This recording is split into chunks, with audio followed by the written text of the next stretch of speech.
ఇవాళ రెసిపీ వంజరం చేపల ఎగురండి. ఎలా చేయాలో ప్రాసెస్ ఏంటో క్విక్గా చూసేయండి. ఈ వీడియో కనుక నచ్చినట్లయితే లైక్ చేసి షేర్ చేసి సబ్స్క్రైబ్ చేయండి. ఆయిల్ వేడిన తర్వాత సన్నగా తరుక్కున్న ఉల్లిపాయలు పచ్చిమిర్చి వేసుకోవాలండి.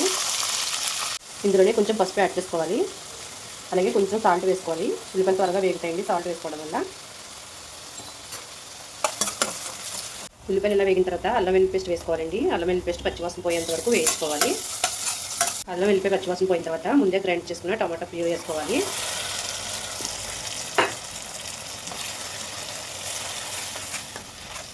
ఇలా మసాలా అంతా దగ్గర పడిన తర్వాత రుచికి సరిపడా ఉప్పు వేసుకోవాలండి. అలాగే కారం,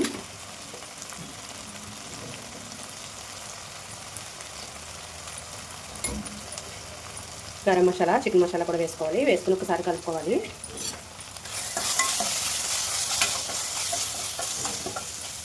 ఇలా మసాలా అంతా వేగిన తర్వాత ముందే శుభ్రం చేసి పెట్టుకున్న చేప ముక్కలను వేసుకోవాలండి.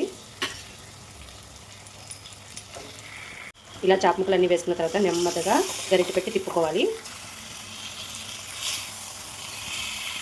ఇలా కలుపుకున్న తర్వాత కొంచెం వాటర్ వేసుకోవాలండి, ఎక్కువ వేయకూడదు. వేసుకున్న తర్వాత గరిటె పెట్టకుండా ఒకసారి ఇలా తిప్పుకోవాలి. ఇప్పుడు మూత పెట్టుకుని ఒక 5 నిమిషాలు ఉడికించుకోవాలి.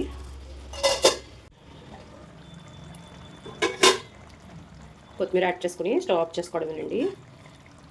రెడీ అయిపోయిందండి చేపల ఎగురు. మీరు కూడా ఈ ప్రాసెస్లో ఒకసారి ట్రై చేయండి. చాలా అంటే చాలా టేస్టీగా ఉంటుంది. ట్రై చేసి ఎలా ఉందో కామెంట్ చేయండి.